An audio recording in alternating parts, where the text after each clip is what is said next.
Hi, this is my current video call setup. And this is my old setup with a laptop and AirPods. Today I'm going to show you how to get from that setup to this one.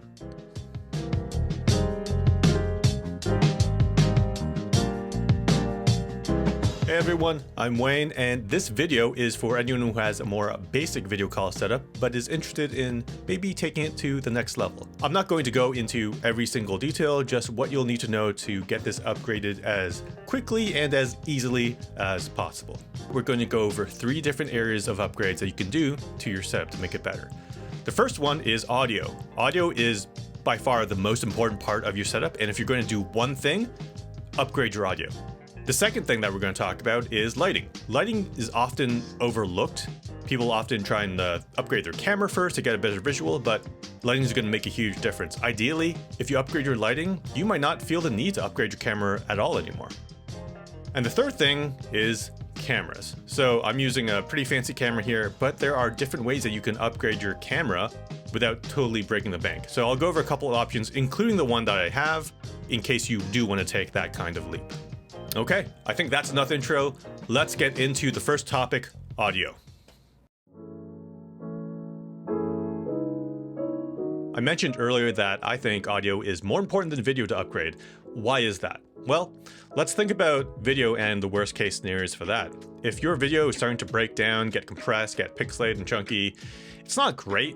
At the worst, people are going to have a harder time reading your facial expressions and your body language, but let's be honest, not sure that's important these days when everyone is often confined to a tiny little thumbnail on people's screens. It's mostly forgettable when your video is bad. On the other hand, bad audio can be a lot worse. If your audio starts to break down, start getting compressed and getting artifacts, people will stop understanding what you are saying, and that can be really frustrating. As an example, I'm going to start distorting the audio on this clip right now. This probably doesn't sound very good, does it? It's probably getting harder to understand what I'm saying, and this is just a nightmare of audio right now. That was bad, right? If you're struggling to understand what someone is saying, you're probably losing the finer points of their delivery as well. If you are trying to communicate a sense of confidence or concern, that stuff is more than just the words you're saying, that's part of your delivery, and bad compression or artifacts in your audio can start losing that detail, which I think really sucks. To get a better sense of this, let's do a really quick comparison between AirPods microphones and this microphone that I'm using right now. Every new discovery is just a reminder we're all small and stupid. Every new discovery is just a reminder we're all small and stupid. In summary, higher quality is more than just sounding better. Higher quality audio lets you convey more of what you're trying to communicate to your audience. Now, you wouldn't want to, say, listen to an audiobook or podcast with subpar audio, so why not take that same mindset and put that into how you present your meetings as well? Especially if it's a pretty easy upgrade to do, which it is. It's really easy. Let's get into that right now.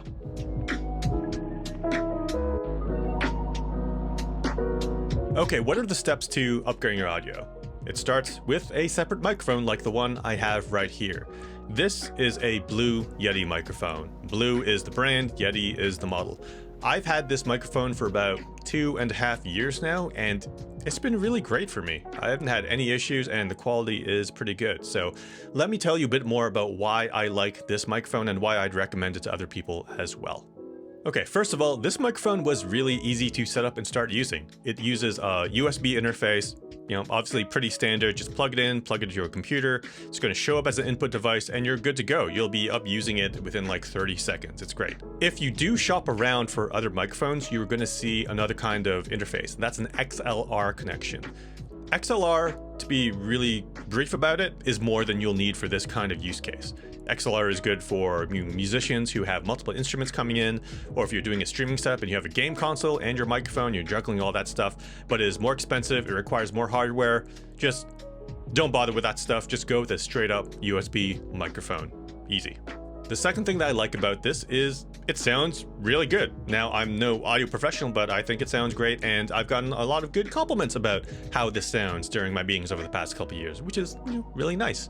It also picks up less noise around the microphone and focuses more in on your voice, which is good in a home environment that you can't control. There can be, cars and motorcycles outside your window. There can be other people in your home making noise.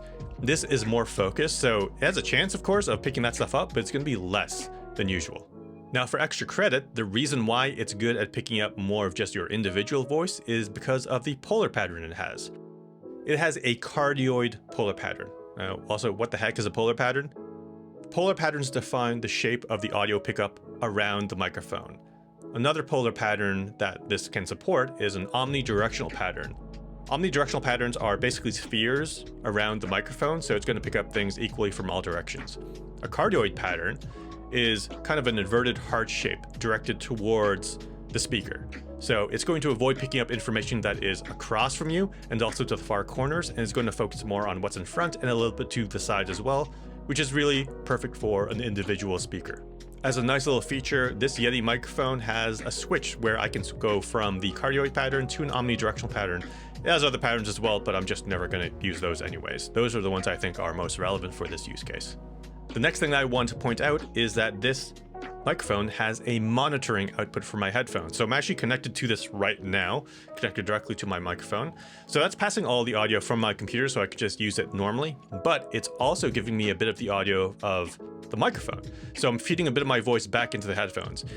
And you might not understand why that is important, but it's really helpful. If you ever watched a movie and you see a character hear a really loud noise like a gunshot or fireworks, and then they start yelling because they can't hear properly, this is why this kind of thing helps. Hearing a bit of your own voice is going to help you modulate your own volume when you're speaking, which is just a nice little thing. Okay, and the last thing I'm going to mention is a microphone arm. Get a microphone arm if you're going to get a microphone like this. They are really cheap. The first one I had, and I had that for about 1.5 years, was a $20 microphone arm off of Amazon. It worked perfectly fine. Really, the only reason I upgraded was that one squeaked a little bit when I moved it. And really, that's not a big deal. I really shouldn't have upgraded. It was a kind of a waste of money. Microphone arms are great because you just swing this right out of the way when you're not using it and you completely forget it exists. It's also good because if you are someone who takes notes and types a lot during meetings, as I do, the microphone isn't in the way of your keyboard anymore, because if it was on the stand, it totally would be. And also the vibrations of you typing, it gets dampened out a whole lot because it's on the arm. Vibrations would have to travel across your desk, up the arm, and into the microphone to make a difference. And by that point, the vibrations are usually dampened out entirely. So you don't really have to worry about that. Good for me, probably good for a lot of other people as well, plus the convenience. Okay, and the price of all this stuff, mentioned earlier that the microphone arm, $20 off of Amazon, good investment, really cheap. The microphone, I'm going to recommend the lower model than this one, the Yeti Nano. It is smaller, it is cheaper, but for the features for this use case, it has all the same features, so I wouldn't bother with the full-size one at all. The Yeti Nano in US dollars is about $90 US, and it's about $140 Canadian. I don't know why it's so much more expensive for Canadians, but it is what it is. Sometimes we get it like that. One more alternative that is worth mentioning is if you are the kind of person that has to go to a bunch of different places, maybe you work out of offices and coffee shops, you're constantly on the go, this kind of microphone, and obviously a microphone arm, is not going to be as viable. So the alternative to that is something I just bought recently that I've been experimenting with, and this is a lavalier microphone. So lavaliers are, you've probably seen them on broadcasts, you just clip them onto your shirt right around the center of your chest area here, and it's gonna pick up your audio pretty dang well. Now, the audio quality is not quite as good as this one, which is why when I'm at home, I'm just gonna keep using this one. But this is really tiny. You could just wrap this up, throw this in your bag, and use it in a lot of other environments and have better audio. Now, to give you a little test of what that sounds like, I'm gonna do a little bit of reading with the lavalier and also this Yeti microphone so you can tell the difference. You don't have to worry about that here. Just be a rock. You don't have to worry about that here. Just be a rock. All right, well, to my ears, they both sound good, but the Yeti does sound better. Either one is going to be a big upgrade over a pair of wireless earbuds like AirPods, for example. So go with one of those options based on, the kind of lifestyle that you lead. Okay, that's it. Get a microphone, get an arm, and you're good. that is the first upgrade to your setup all done. All right, let's get into lighting next. Okay, let's talk about lighting. So, lighting matters a whole lot. Good lighting can make a bad camera feel totally usable, while bad lighting might make your good camera feel like it was a bad investment, which is also what I did first of all 2 years ago when I bought a fancier camera. Lighting is also one of the most affordable upgrades you can make to making your picture look better.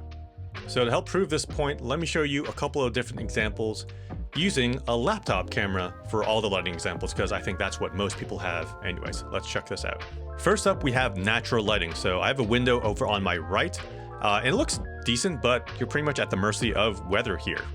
Next, we have one of the worst lighting situations, and that is ceiling lighting. Just top-down lighting, kind of depressing, just not flattering at all. And lastly, this is the lighting that I'm using right now. It is a LED ring light. I think it's pretty good even with the laptop camera. Okay, now that you've seen that comparison, let's see what it takes to actually upgrade your setup.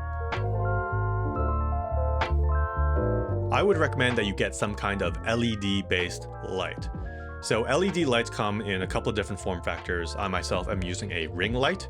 You can also get a rectangular shaped panel, which is, feels a little simpler. Maybe it's a little smaller for your setup as well.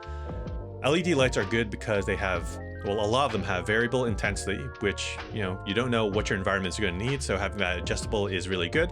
And also a lot of them have adjustable color temperature. So you can make it look warmer or cooler based on your own preference. I myself have mine set towards a more warmer tone because I just think that looks better with my particular skin tone. For specific ring light recommendations, I have a 18-inch ring light and I found that just too large. It's fine, but I actually have this on the lowest intensity all the time because anything else is way too much for my environment. I would recommend a 14-inch one if you're looking at a ring light. It's going to be cheaper, smaller, but it's going to have plenty of power for almost every situation, at least in a desk kind of situation. The other thing I need to mention is you should absolutely get a desk mounted stand. So off of Amazon, I think I paid about $50 for a 2-pack of desk mounted stands. They are just straight up poles that attach to your desk with a C-clamp, and my ring light and my camera are both on these. So these are great because they take up very little space across from your desk. My desk is against the wall, so I don't have much space there. This clamps onto the back and it's kind of perfect. So that's everything with lighting. It's really simple. Get an LED-based light, get a way to mount it to your desk, and when you start your calls, just flip it on. I also flip mine on in the wintertime sometimes because it can be really dark and gray up in Canada, and sometimes having that nice warm light can be a little bit of a mood boost as well. So consider that. Okay, enough about lighting. If you've done this upgrade, you've already improved your video quality, but if you want to do more, then it's time to talk about cameras. Okay, let's talk about cameras and why you should upgrade that. So, what's the reason here? I think it's pretty simple. I think it feels good to have a better looking image. As simple as that. Now, one could argue that having a better camera is going to let people see your facial expressions and body language more, but I don't know how important that is. Mostly, I just think it's a nice little confidence boost to feel better about how you look. Full stop. So I mentioned earlier how I wanted to give you a couple different options when it came to cameras so you don't have to go straight for the most expensive option. Here are the tiers that I've been thinking about. The first tier are separate webcams. I don't recommend any of these. I think these are bad options and I'm not going to go too deeply into them. This is the camera that I first bought 2.5 years ago. This is a Logitech C920 camera. And I was excited to get it and try it out, and I was so disappointed with the quality. Part of that was because my lighting sucked, but honestly, the camera's not that good. I think laptop cameras have kind of caught up to this space, so I just don't think it's worth it. The second option that I think you should consider is using your phone camera. You already have it, it's going to be the cheapest based on that, and the quality is going to be almost certainly way better than any webcam that you can buy as well. The problem there is that it's a bit more hassle to take your camera and set it up every time, but I will talk more about how that feels day to day because I did try that out for a bit as well. And the last tier upgrade you could do is quote unquote a real camera like the one I'm using right now. A real camera is a whole thing to deal with. It has a lot of extra considerations and we will go through those last. Okay, the first thing that I want to go over before we get into camera specifics is how the heck do you actually mount the camera? So earlier on in the lighting section, I mentioned that I got a 2-pack of these really simple desk mounts. So I just want to remind you of that. Get one of these. I tried some different options before I landed on this. I had like a monopod, I had like a tripod that was taking up way too much room. It was all a huge pain. This desk mount is really good. So what it looks like from my perspective is it is positioned just above the left corner of my monitor. So when I'm on video calls, I usually put the little window with everyone's faces up to the top left so I can still see people. But if I'm trying to make a particular point, I can still look directly at the camera, but I can see everyone else's faces in my peripheral vision. I think it works out pretty well. It's not that different from using a laptop camera and having the camera embedded in the center top of the monitor. So whatever option you end up going with, whether you do get a separate webcam, whether you want to mount your phone or get a different camera altogether, you're still going to use generally the same mounting setup. Okay, let's talk about specifics here. So I already derided webcam, so let's skip over that entirely, just not worth it. So let's talk about phone cameras. So how do you get your phone set up for this? All you need is to install a piece of software on your phone and also your computer to make it get recognized as a webcam, and you're pretty much good to go. The software that I was using, I was using an iPhone version of this, but there are Android versions as well. I was using Epoch Cam. So there's a free version of that app, which I did try out and it works perfectly fine. The resolution is a bit lower and you need to have an actual cable going from your device to your computer, but you might need that anyways because you want to make sure that it has power, so it's not a huge deal. The Pro version adds wireless ability to it, so you can just like get your phone in there and you're pretty much good to go. And it adds a bit more resolution. So I paid for that and it was all of $8 Canadian, which is probably $5 or $6 US. Really minimal cost. I think it's worth it. So with a $10 phone stand and, maybe $5 to $8 of software, you're off to the races. However, what is it like to actually live with a phone camera like that? So I did this for a while and I found it a bit of a pain if you're doing multiple calls a day. It's not that much work, but it was just enough friction that I got a little bit annoyed with it. If you have a spare phone that you're not using anymore, then you can leave it up there and that's going to work really well. However, my recommendation if you are using your daily driver device is to just use a basic camera like your laptop camera for most cases, but for special occasions like an interview or a major presentation, then go ahead and set up your phone camera. So you're only really dealing with that every now and then. I think that's a really good option for most people. Okay, so let's talk about having a dedicated camera. I have a Sony ZV-1, which I bought a month ago, but I really like this camera. It has a lot of good points that come with having a dedicated camera and a lot of painful parts that come with setting it up and living with it as well. So let's go through those. First of all, the good. Top of the list for a lot of people is that you get a really nice background blur. The depth of field effect on a dedicated camera is going to be a lot better than something you're going to get from software via your webcam or even from your phone, which is going to do a bit of this, but it's just not going to do it nearly as well. It's just really pleasing to the eye. Second good part of having a dedicated camera is the video quality in general is really good, especially if you are going to consider doing more video production like I am doing with YouTube. It really helps a ton. And the last point I want to mention with this camera in particular is that it's really good at finding the focus. It does so quickly and it does so really crisply as well. This might be more of a niche thing, but I am often in the position where I need to show something on my phone itself, like boom. See, it found that really fast, really good image, really helpful. I had another DSLR that I was using as a webcam for a while, and it really struggled with trying to find the focus when I put something up to the camera. And even when it did, it was kind of fuzzy as well and never did a great job. So that can be helpful based on your kind of situation. Okay, the good stuff aside, there are a lot of complications and considerations when you want to go with this kind of setup. So I'm going to tell you what is true for almost any dedicated camera and what you're going to need to get that going. First of all, to get the video from your camera to your computer, you're going to need to go through the HDMI port on your camera, and that's probably a micro or mini port. So you probably don't have that cable because it's really rare, so you'll need to get another cable for that. And then to convert that HDMI signal into your computer, you're going to need an HDMI to USB dongle. Fortunately, that's pretty affordable off of Amazon. I think that's about $20. You can get more expensive ones that are higher resolution, but I did that. It was a total waste of money. Don't do that. Just get the cheap one. It's fine. The other thing to look for, and this is a mistake that I made, is you need a camera that has clean HDMI out as a feature. A lot of them are starting to have this now, but if you're trying to repurpose an old camera for a webcam, you might not have this feature available on your camera. And what this does is it helps you toggle that on in the menu system so you can remove the camera UI from your video feed, stuff that is like your ISO value or your shutter speed, all that overlay stuff. If your camera doesn't have this, all of that is going to show up on your webcam feed, and that's going to look ridiculous. And last part, which is minor but still important, you're not going to be wanting to swap batteries with your camera, so you're going to need a dummy battery. So these are very specific to the camera model you have. You can just find them on Amazon. They're just in the shape of battery, but they have a cable running out that you can plug into a power source, so your camera can run more or less indefinitely. Okay, so those are all the shared considerations for a dedicated camera that you're going to have to take into account if you go down that road. And so that's all extra time and a little bit of extra money towards those accessories as well. Let's go through a quick inventory of what I use to make this work for me.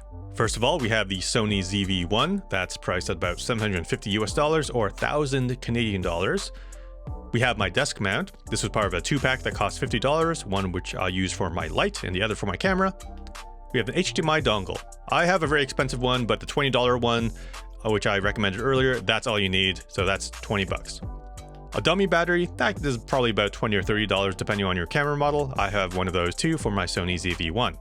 And finally, we have a cage that I need to attach to the bottom of my ZV-1, very specific to this camera, and this feels like it's mostly to overcome an actual design flaw in the industrial design of this camera. Really annoying, but hey, it's still a good camera. So that's everything about dedicated cameras that I want to put into this video, at least. On the surface level, hopefully it gives you an idea of the additional considerations you would have to take into account to go down this route. In the long run, if you're going to do more than just, video calls, I think it is worth it, and it's something that you mostly just do once and then you don't have to worry about it. For myself, I just press the on button on my camera and I am good to go. So it's to a point where I'm fine with it. That's all of the camera stuff that I want to talk to you about. Let's wrap this up.